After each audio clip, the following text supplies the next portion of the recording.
Hello friends, स्वागत है आपका आपके अपने YouTube channel the knowledge train में। हम आज डिस्कस करने वाले हैं आगामी परीक्षाओं की दृष्टि से महत्वपूर्ण प्रैक्टिस सेट 1, जिसमें आपको सामान्य अध्ययन के साथ साथ करंट अफेयर्स के भी प्रश्न मिलेंगे। तो आइए शुरू करते हैं आज का प्रैक्टिस सेट। और इसमें से पहला प्रश्न ये है कि चनहूदड़ों के उत्खनन का निर्देशन किसने किया था। आपके पास 4 ऑप्शन है।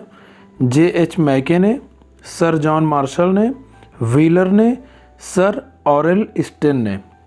आपको थोड़ी देर का समय देते हैं।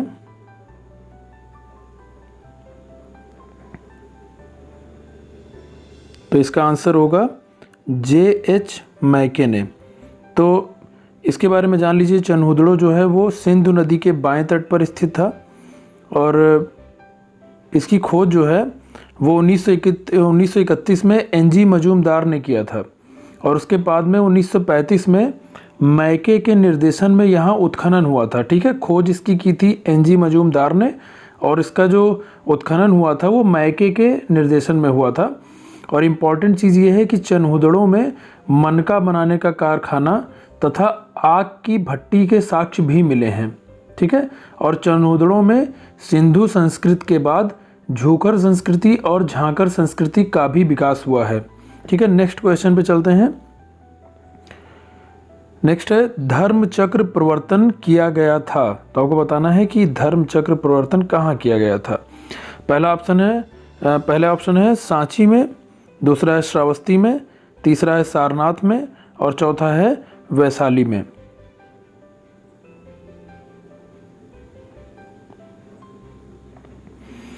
तो इसका आंसर होगा सारनाथ में, क्योंकि जो गौतम बुद्ध जी थे, महात्मा बुद्ध थे, वो ज्ञान प्राप्ति के बाद सीधे सारनाथ पहुँचे, जिसे ऋषि पत्तन भी कहा जाता है।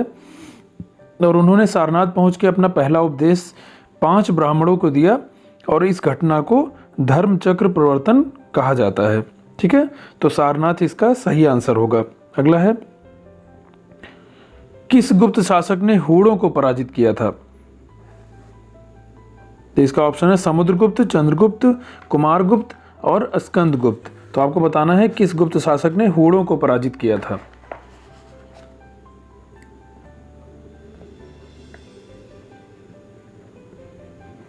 तो इसका सही आंसर होगा स्कंदगुप्त, क्योंकि स्कंदगुप्त के शासनकाल में मध्य एशिया से बहुत ये हूणों का आक्रमण बहुत ज़्यादा हुआ और स्कंदगुप्त ने उन्हें पराजित भी किया था।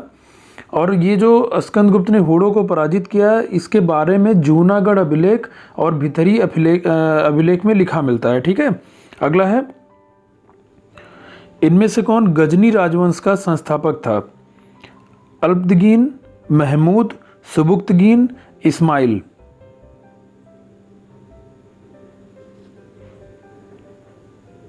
तो इसका आंसर होगा अल्पतगीन। ये जो गजनी वंश था ये यामिनी वंश या फिर यमीनी वंश के नाम से भी जाना जाता था और इस वंश का जो संस्थापक था वो अल्पतगीन था और इसने गजनी को अपनी राजधानी बनाया। ठीक है, अगला है भारत पर सर्वप्रथम मुस्लिम आक्रमणकारी थे। ऑप्शन है गजनी के, गोर के, अरब के, खिलजी के।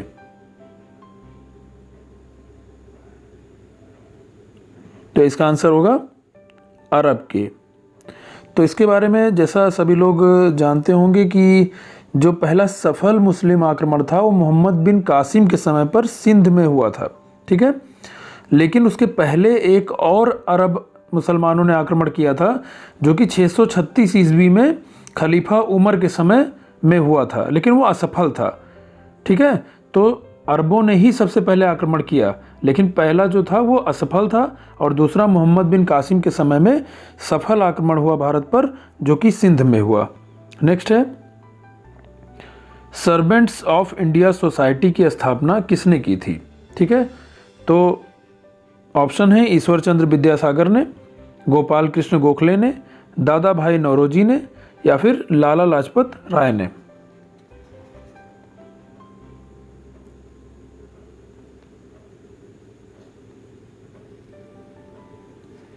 इसका आंसर होगा गोपाल कृष्ण गोखले ने।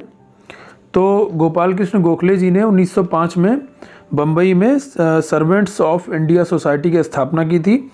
और ये ऐसा समूह था जिसमें जो भी इंसान अपनी मातृभूमि के लिए किसी भी तरीके से सेवा करना चाहे तो वो कर सकता था। ठीक है, अगला है भारतीय राष्ट्रीय कांग्रेस के प्रथम वार्षिक अधिवेशन का अध्यक्ष कौन था।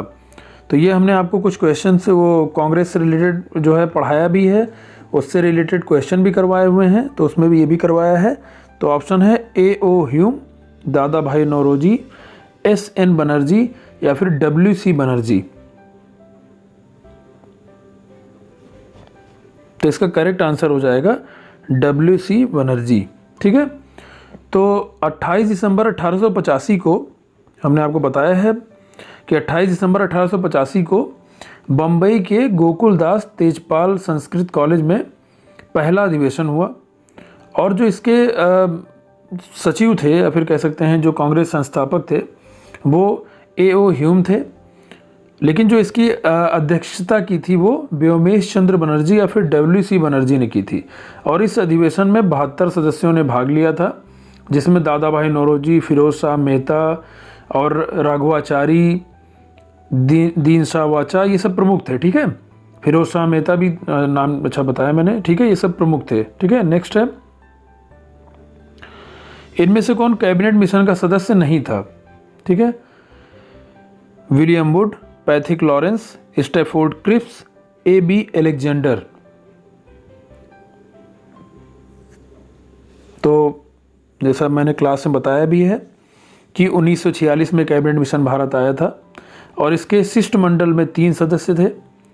जो भारत सचिव थे उस टाइम पैथिक लॉरेंस, और एक व्यापार बोर्ड के अध्यक्ष हुआ करते थे स्टैफोर्ड क्रिप्स, और दूसरे थे नौसेना के प्रमुख A.B. अलेक्जेंडर।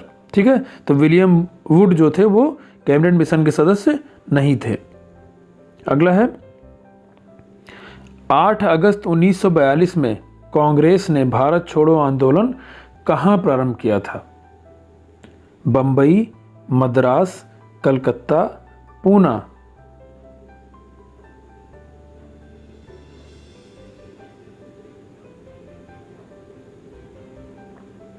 तो इसका आंसर हो जाएगा बम्बई। तो 8 अगस्त 1942 को भारत छोड़ो आंदोलन या फिर अगस्त क्रांति, ये जो है एक स्वतंत्रता आंदोलन में बहुत बड़ी क्रांति थी।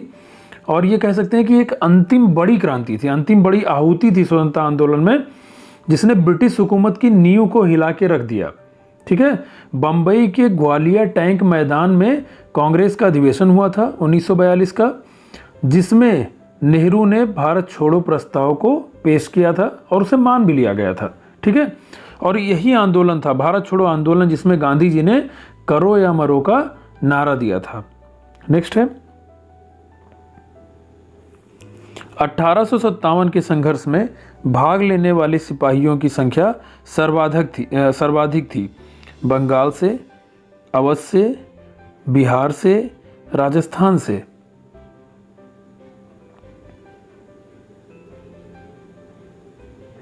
तो इसका आंसर हो जाएगा अवध से। ठीक है, हुआ ये था कि जो ये विद्रोह हुआ था 1857 का, इसमें सबसे ज़्यादा संख्या अवध के लोगों की थी। और ऐसा शायद ही कोई घर रहा हो जिसने इस क्रांति में, अवध का ऐसा शायद कोई घर रहा हो जिससे इस घर में क्रांति में कोई एक सदस्य गया ना हो। हर घर से कोई ना कोई सदस्य गया था। और एक आंकड़े के अनुसार कि अकेले अवध से ही 75,000 से अधिक लोग सेना में थे। ठीक है, 1857 की क्रांति में जो सिपाहियों ने भाग लिया था उसमें से 75,000 से अधिक लोग सेना में थे अवध से। अगला है किस प्रख्यात समाज सुधारक ने ज्ञान योग, राजयोग, कर्म योग नामक पुस्तकें लिखी।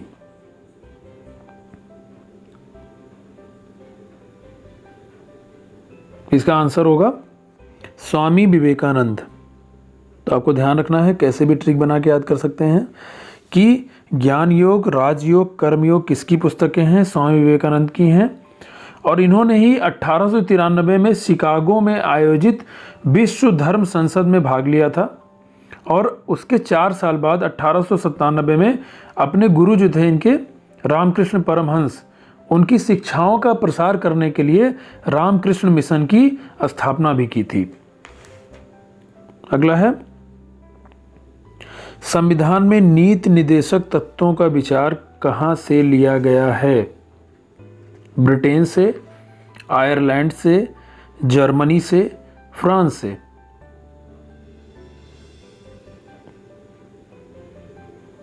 तो इसका आंसर हो जाएगा आयरलैंड से। ठीक है, तो इसके बारे में थोड़ा जान लीजिए। नीति निर्देशक तत्वों के बारे में, इसको डीपीएसपी भी कहा जाता है और ये संविधान के भाग 4 में दिया गया है। अनुच्छेद 36 से 51 तक वर्णित है ये। और नीति निर्देशक तत्वों में कल्याणकारी राज्य की अवधारणा निहित है। और जो ये नीति निर्देशक तत्व हैं, इसको डॉक्टर अंबेडकर ने भारतीय संविधान की अनोखी विशेषताएं भी कहा है। ठीक है, नेक्स्ट है, इनमें से किसने भारतीय गणतंत्र के 12वें राष्ट्रपति के रूप में कार्य किया? ये प्रश्न मेरा इसमें रखने का सिर्फ एक ही रीज़न था कि आप लोग कंफ्यूज हो जाते हैं कि राष्ट्रपति का नाम तो पता रहता है कि भारत के राष्ट्रपति कौन है, लेकिन किस नंबर के हैं ये नहीं पता होता है।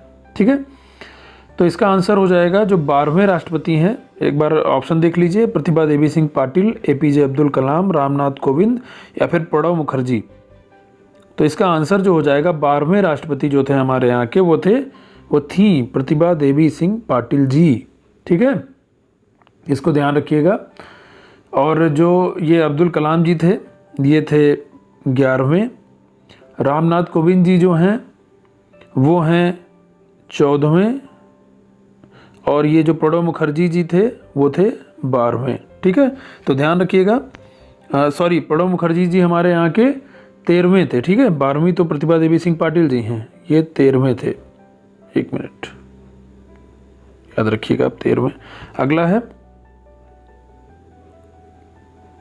लोकसभा में मंत्रिपरिषद के विरुद्ध अविश्वास का प्रस्ताव लाने हेतु न्यूनतम सदस्य संख्या है 20, 30, 40, 50। बताइए। तो इसका करेक्ट आंसर हो जाएगा 50। और अगर अविश्वास प्रस्ताव आ गया, ठीक है, अगर पारित हो गया, तो मंत्रिपरिषद को त्यागपत्र भी देना पड़ता है, ये भी याद रखिएगा। अगला है, संविधान के किस अनुच्छेद के अंतर्गत भारत के नियंत्रक और महालेखा परीक्षक की नियुक्ति होती है? अनुच्छेद 146, अनुच्छेद 147, अनुच्छेद 148 या फिर अनुच्छेद 149?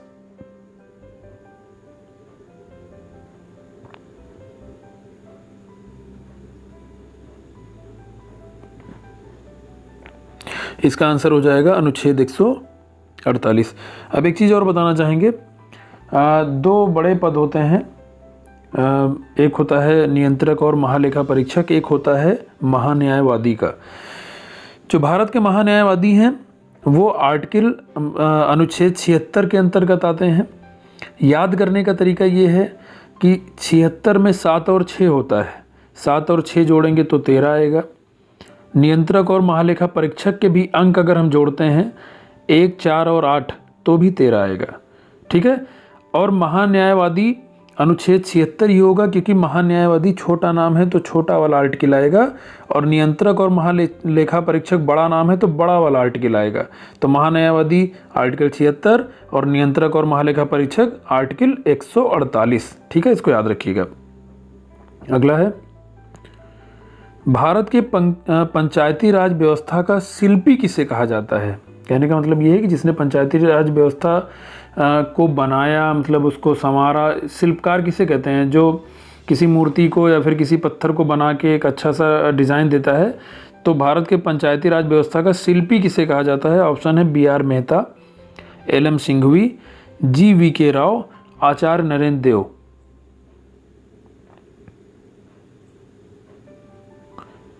इसको स्थानीय स्वशासन व्यवस्था भी कहते हैं। ठीक है, तो इसका है आंसर हो जाएगा बलवंत राय मेहता या फिर बी.आर. मेहता। ठीक है, अगला है, इनमें से कौन राज्य सरकार का कानूनी सलाहकार होता है? तो जैसे भारत सरकार का कानूनी सलाहकार कौन होगा? महान्यायवादी। ठीक है, तो राज्य सरकार के कौन होंगे? महाधिवक्ता। ठीक है। जो महाधिवक्ता होते हैं ये किस, कोई पूछ ले किस अनुच्छेद में है, तो हम कहेंगे अनुच्छेद 165, ठीक है, इसको ध्यान रखिएगा। और महाधिवक्ता जो होता है वो राज्यपाल के प्रसाद पर्यंत पद धारण करता है और ऐसा वेतन या पारिश्रमिक प्राप्त करता है जो राज्यपाल उसके लिए निर्धारित करता है, ठीक है। अगला है, निम्न मृदाओं में से कौन सी मृदा बेसाल्ट लावा के अपक्षय के कारण निर्मित हुई है? लैटेराइट मृदा, रेगुर मृदा, लाल मृदा या फिर जलोढ़ मृदा?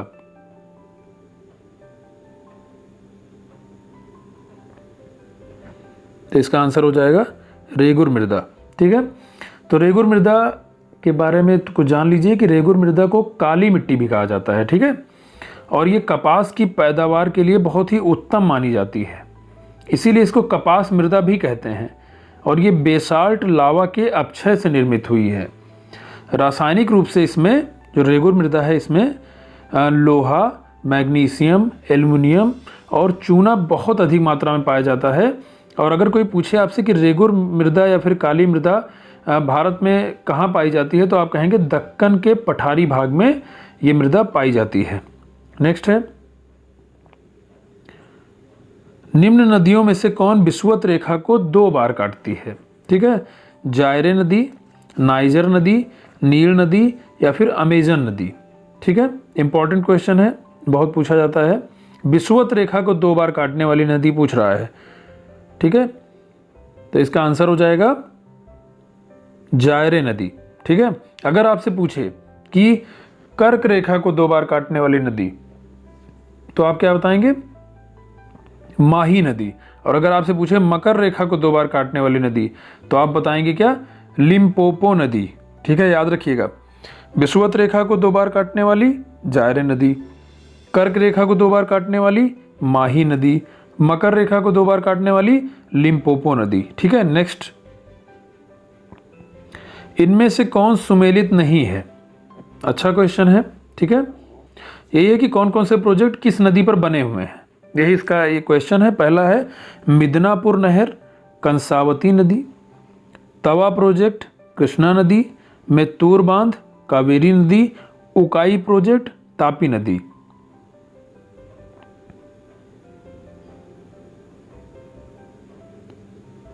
तो इसमें ये दूसरा गलत है। जो आपका तवा प्रोजेक्ट है वो जो है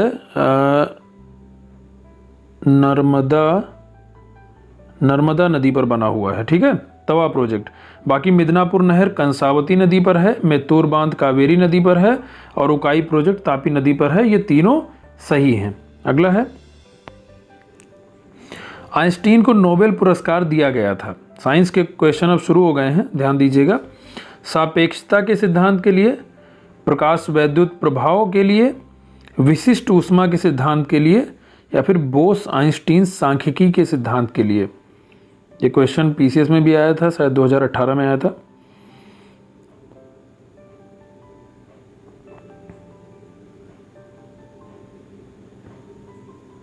तो इसका सही आंसर होगा प्रकाश वैद्युत प्रभाव के लिए। और कब दिया गया था? 1921 में।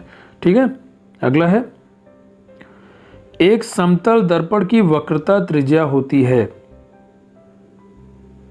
0, 1, अनंत या फिर 1 और अनंत के बीच?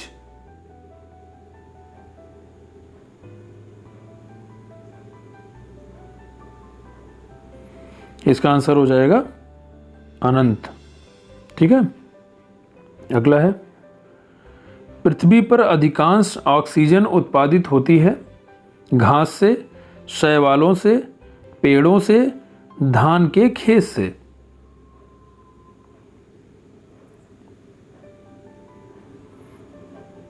तो इसका आंसर हो जाएगा शैवालों से, क्योंकि रीजन ये है कि जो प्रकाश संश्लेषण का 90% भाग है वो शैवालों के माध्यम से होता है।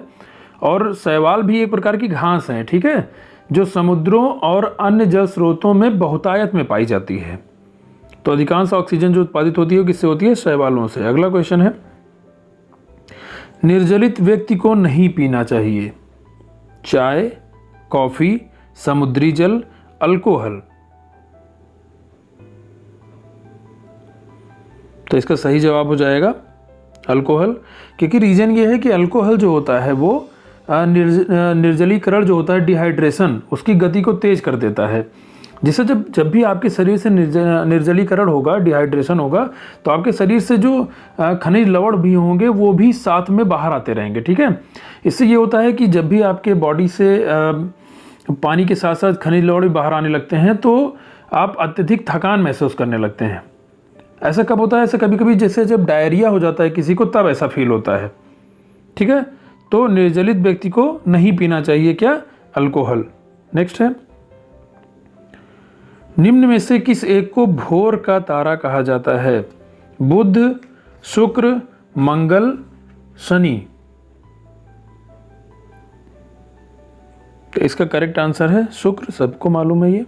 अगला है, मानव शरीर में विटामिन ए भंडारित होता है।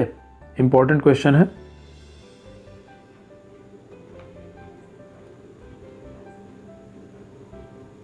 तो इसका आंसर हो जाएगा यकृत में।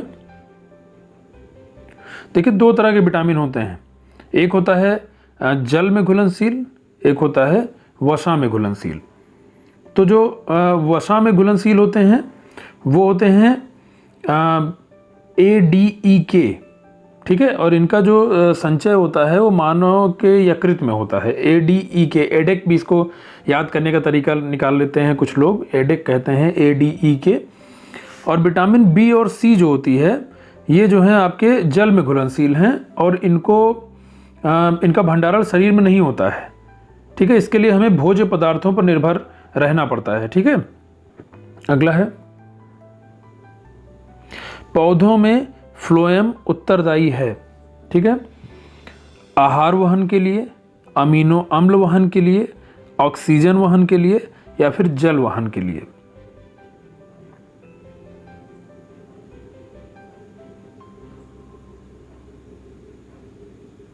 तो इसका आंसर हो जाएगा फ्लोएम जो है वो आहार वहन के लिए उत्तरदायी है। देखिए, दो चीज होते हैं पौधों में, एक होता है फ्लोएम, एक होता है जाइलम। जाइलम में आगे जा आ रहा है, तो आपको ट्रिक बता रहे हैं याद करने की कि जल वहन के लिए जाइलम होता है। पौधों में जल वहन कर, जल में भी जा आ रहा है और जाइलम में भी जा आ रहा है, तो पौधों में जल वहन के लिए जाइलम और आहार वहन के लिए फ्लोएम। तो फ्लोएम का काम ये होता है कि जैसे हरे भागों में, पौधों के हरे भाग में भोजन बने प्रकाश संश्लेषण की प्रक्रिया के बाद, तो वो जो भोजन रहता है उसको पौधों के सभी भागों में पहुंचाता है। ठीक है, फ्लोएम जो होता है वो हरे भागों में बने हुए भोजन को पौधे के सभी भागों में पहुंचाता है, और जाइलम जो होता है वो क्या करता है? जल वहन करता है। ठीक है, अगला है, कौन सा युग्म सुमेलित नहीं है? लैक्टोज, खट्टा दूध, कार्बोनिक अम्ल, सोडा वाटर, फॉर्मिक अम्ल, लाल चींटी, टार्टरिक अम्ल, अंगूर का रस।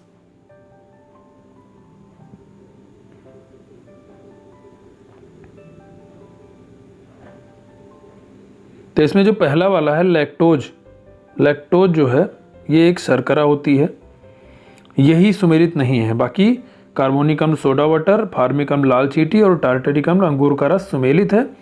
खट्टा दूध में क्या होता है? लैक्टिक एसिड पाया जाता है। ठीक है, लैक्टोज नहीं पाया जाता। लैक्टोज तो एक मीठी शर्करा होती है जो दूध में पाई जाती है।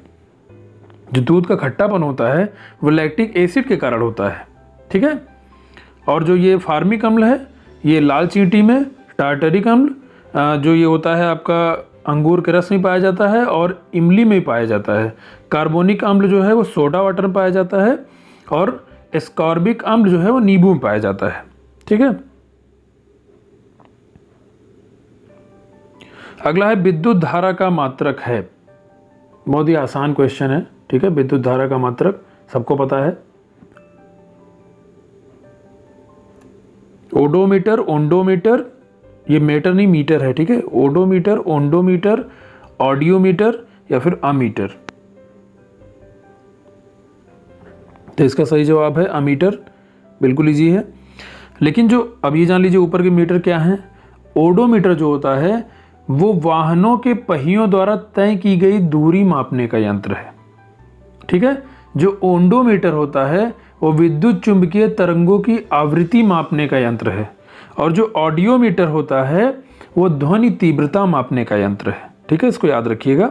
अगला है, इनमें से कौन एक पादप हार्मोन है? ठीक है, थायरॉक्सिन, साइटोकाइनिन, इंसुलिन, या फिर इनमें से कोई नहीं। पादप हार्मोन पूछ रहा है, ठीक है। तो इसका सही जवाब हो जाएगा साइटोकाइनिन। थायरॉक्सिन भी जो है ये मानव हार्मोन है, और इंसुलिन भी मानव हार्मोन है। जब आप जानते हैं शुगर बहुत ज़्यादा, शुगर लेवल बढ़ जाता है तो इंसुलिन के इंजेक्शन दिए जाते हैं। ये मानव हार्मोन है। थायरॉक्सिन भी मानव हार्मोन है। साइटोकाइनिन पादप हार्मोन है। इंपॉर्टेंट क्वेश्चन है, याद रखिएगा। अगला है, पेरियार वन्य जीव अभयारण्य कहाँ स्थित है? केरल, तमिलनाडु, कर्नाटक, तेलंगाना।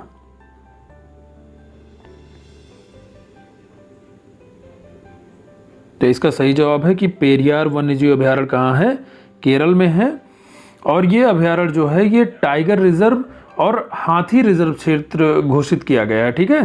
ध्यान रखिएगा, पेरियार केरल में है। अगला है, सूची 1 से सूची 2 को मिलाना है। एक तरफ लिखा है नामदफा, बांदीपुर, पेरियार, लामजाओ। अच्छा, पेरियार तो अभी हम लोग पढ़ चुके, ठीक है। तो इसको इधर मिलाना है कर्नाटक, अरुणाचल प्रदेश, मणिपुर और केरल में। चलिए पेरियार को मिलाते हैं किससे? केरल से, ठीक है। लामजाओ, जो केबुल लामजाओ इसका पूरा नाम है, इसको मिलाते हैं मणिपुर से। बांदीपुर को मिलाते हैं हम कर्नाटक से, ठीक है। और नामदफा को मिलाते हैं किससे? अरुणाचल प्रदेश से। याद रखिएगा, नामदफा कहाँ पर है? अरुणाचल प्रदेश में। ये सब टाइगर रिजर्व है, अब वन्यजीव अभयारण्य है। नामदफा जो है वन्यजीव अभयारण्य कहाँ है? अरुणाचल प्रदेश में। बांदीपुर कर्नाटक में, पेरियार केरल में, और केबुल लामजाओ कहाँ पर है? मणिपुर में। नेक्स्ट क्वेश्चन है, उत्तर प्रदेश कृषि अनुसंधान परिषद कहाँ स्थित है? ठीक है, कानपुर में, गाजियाबाद में, इलाहाबाद में, लखनऊ में।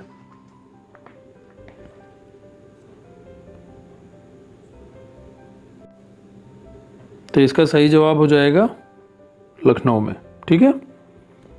अगला है, जनगणना 2011 के अनुसार निम्न राज्यों में से किसकी शिशु मृत्यु दर सबसे कम थी? तमिलनाडु, पंजाब, केरल, कर्नाटक। तो इसका करेक्ट आंसर हो जाएगा केरल, ठीक है। अगला देखते हैं, भारत का प्रथम अस्पताल एवं औषधि बाग का निर्माण करवाया था?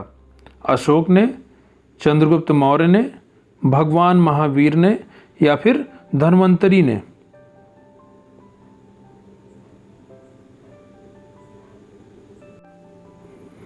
तो इसका करेक्ट आंसर हो जाएगा अशोक ने। और जो अशोक ने प्रथम अस्पताल एवं औषधि बाग का निर्माण करवाया था, इसका जो ये कहाँ पे हम पुष्टि हुई है, कहाँ पे लिखा हुआ है, तो जो उसका द्वितीय शिलालेख है उसमें ये बात लिखी हुई है, ठीक है। अगला क्वेश्चन है, संविधान का कौन सा भाग नगर पालिकाओं से संबंधित है? ठीक है, भाग 6, भाग 7, भाग 8, भाग 9A।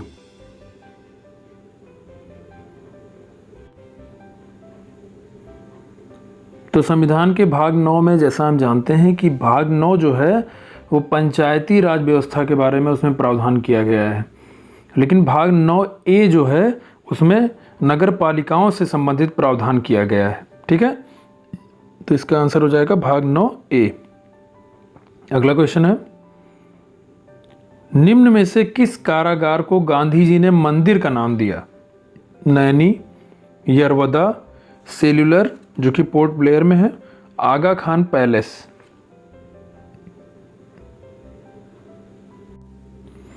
तो जो गांधी जी थे ये इन्होंने देश के लिए काफ़ी स्वतंत्रता संग्राम में काफ़ी ज़्यादा बढ़ चढ़कर हिस्सा लिया और कई बार ये जेल भी गए। एक बार देशद्रोह के आरोप में जब ये 1922 से 1924 की समय अवधि में जेल गए थे तो इनको यरवदा जेल में बंद किया गया था जो कि पूना में थी, ठीक है। और इन्होंने वहाँ से अपने मित्रों और नेताओं को एक पत्र लिखा जिसमें इन्होंने यरवदा जेल को यरवदा मंदिर के रूप में संबोधित किया, ठीक है, तो इसका करेक्ट आंसर हो जाएगा यरवदा। ठीक है, अगला क्वेश्चन है, गांधी जी ने करो या मरो का नारा कब दिया था? अभी इसके पहले हम लोगों ने इसको डिस्कस किया हुआ है। ठीक है, कि गांधी जी ने करो या मरो का नारा कब दिया था?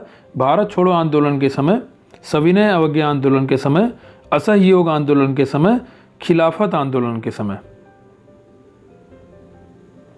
तो इसका करेक्ट आंसर हो जाएगा भारत छोड़ो आंदोलन के समय, मतलब 1942 में भारत छोड़ो आंदोलन हुआ था और उसी समय गांधी जी ने करो या मरो का प्रसिद्ध नारा दिया था। अगला प्रश्न है,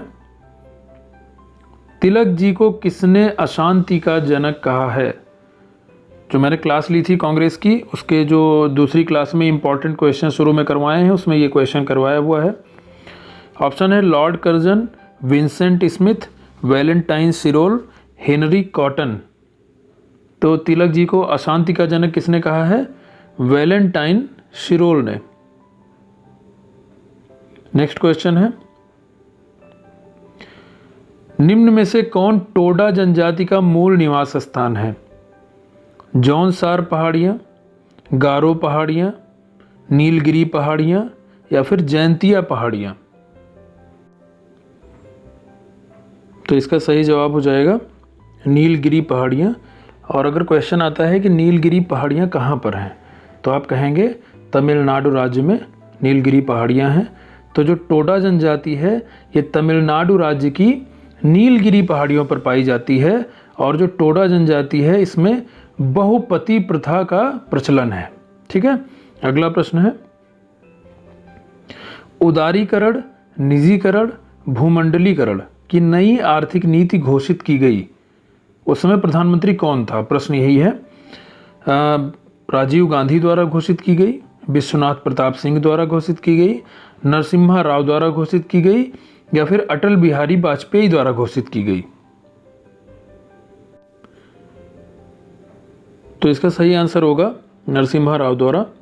तो भारत में उदारीकरण, निजीकरण, भूमंडलीकरण की जो आर्थिक नीति घोषित की गई थी वो 1991 में जुलाई में घोषित की गई थी और उस समय प्रधानमंत्री थे पीवी नरसिम्हा राव। ठीक है, उन्होंने इसको घोषित किया था। और समझने वाली बात ये है कि 1991 में जब नरसिम्हा राव जी की सरकार थी तो उस समय वित्त मंत्री जो थे वो हमारे डॉक्टर मनमोहन सिंह जी थे।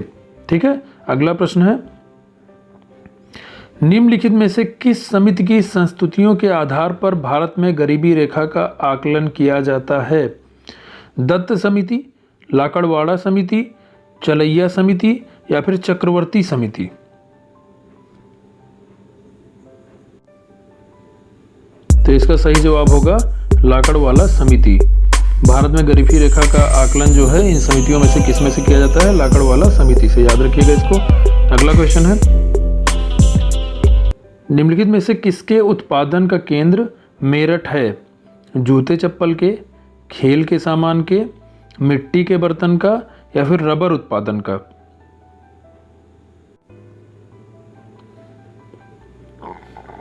तो जो इसका सही जवाब है वो है खेल के सामान का। मेरठ जो है ये उत्तर प्रदेश में स्थित है और खेल के सामान के लिए प्रसिद्ध है। यहाँ पे जो है बैट बनाए जाते हैं, हॉकी स्टिक बनाई जाती है और बहुत से खेल के सामान बनाए जाते हैं, तो जो वर्ल्ड लेवल पे फेमस हैं, मतलब विश्व प्रसिद्ध हैं। ठीक है, अगला प्रश्न है, निम्नलिखित में से कौन सा जोड़ा सही नहीं है? ये पंचवर्षीय योजनाएं दी हुई हैं, इसमें से बताना है कौन सी पंचवर्षीय योजना का जोड़ा सही नहीं है। ठीक है, प्रथम योजना 1951 से 1956, तृतीय योजना 1966 से 1971, 11वीं योजना 2007 से 2012, छठी योजना 1980 से 1985। तो इसका जो करेक्ट जवाब होगा वो होगा तृतीय योजना, क्योंकि जो तृतीय पंचवर्षीय योजना थी ये 1961 से 1966 तक चली थी, ना कि 1966 से 1971 तक।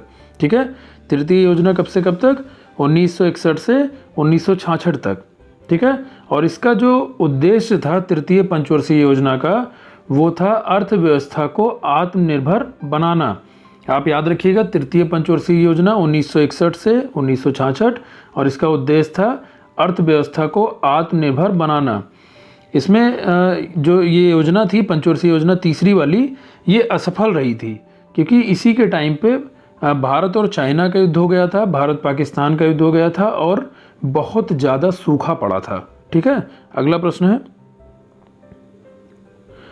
यूनेस्को विश्व प्रेस स्वतंत्रता पुरस्कार 2021 किसे दिया गया है? मारिया रेसा, बॉब वुडवर्थ, सुधीर चौधरी या फिर लेस्टर होल्ट? ये प्रश्न मैंने करंट अफेयर्स के क्लास में बताया हुआ है। ठीक है, तो इसका जो सही जवाब है वो है मारिया रेसा। और मारिया रेसा जो है ये फिलीपींस की हैं। ठीक है, फिलीपींस की पत्रकार हैं और वर्तमान में ये फिलीपींस समाचार वेबसाइट रैपलर की सीईओ भी हैं। ठीक है, तो आपसे कोई पूछे तो ध्यान रखिएगा, यूनेस्को विश्व प्रेस स्वतंत्रता पुरस्कार 2021 किसे दिया गया है? फिलीपींस की मारिया रेसा को। नेक्स्ट है, मार्क सेल्बी किस देश से संबंधित हैं जो चौथी बार विश्व स्नूकर चैंपियन बन गए हैं? ठीक है, इंग्लैंड, फ्रांस, बेलारूस, स्पेन? ये सारे प्रश्न जो है करंट अफेयर्स की क्लास में कराए हुए हैं।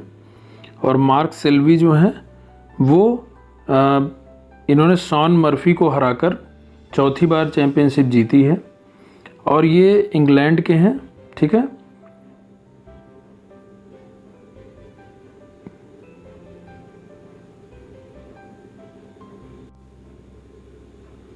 अगले प्रश्न पे चलते हैं। भारत का सबसे छोटा केंद्र शासित प्रदेश है?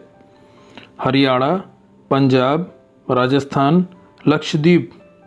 ये प्रश्न इसलिए भी आसान है क्योंकि इसमें सिर्फ एक ही लक्षद्वीप ही आपको दिया है केंद्र शासित प्रदेश के रूप में और यही जो है इसका आंसर हो जाएगा। लक्षद्वीप के बारे में जान लीजिए कि ये द्वीपों का एक छोटा सा समूह है और सबसे छोटा केंद्र शासित प्रदेश भी है, जिसकी सतह का क्षेत्रफल जो है 32 वर्ग किलोमीटर है। और ये जो है इसकी लक्षद्वीप का अर्थ जो होता है वो होता है 1 लाख द्वीप। ठीक है, संस्कृत में जो इसका अर्थ होता है 1 लाख द्वीप। अगला है, द ओरिजिन ऑफ स्पेसीज के लेखक हैं चार्ल्स डार्विन, कैरोलस लिनियस निलेयन, विलियम पैली, लैमार्क?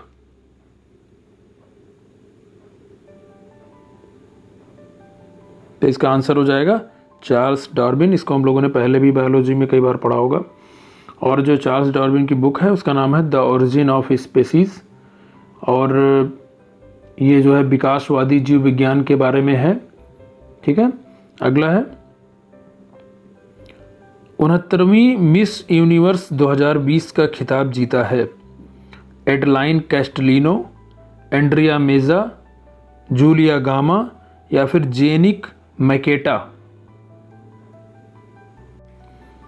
तो 69वीं मिस यूनिवर्स 2020 का जो खिताब जीता है वो जीता है एंड्रिया मेजा ने और ये मिस मैक्सिको भी हैं। ठीक है, तो मैक्सिको की हैं एंड्रिया मेजा, याद रखिएगा। जो पहली रनर अप आई हैं वो जूलिया गामा है, मतलब ये पहली रनर अप हैं। और जो जेनिक मैकेटा हैं ये सेकंड रनर अप हैं। और जो हमारे भारत की एडलाइन कैस्टलिनो हैं ये थर्ड रनर अप हैं। इसको याद रखिएगा, ये भारत की हैं। ठीक है, एडलाइन कैस्टलिनो भारत की हैं। अगला है, डिप्को वैन क्या है? ठीक है, ये बहुत इंपॉर्टेंट क्वेश्चन है, इसका डिटेल भी बताते हैं। ये भी करंट के उसमें क्लास में मैंने करवाया हुआ है, सारे क्वेश्चन मैंने करवाए हुए हैं, उसको आप लोग ज़रूर पढ़ लीजिएगा। मोस्ट इम्पॉर्टेंट वो वीडियो बनाया हुआ है मैंने सारे के सारे। ठीक है, देख लीजिएगा आप। तो डिप्को वैन क्या है? ऑक्सीजन कॉन्सनट्रेटर, कोविड-19 के लिए एक दवा, एंटीबॉडी पहचान आधारित किट या फिर इनमें से कोई नहीं?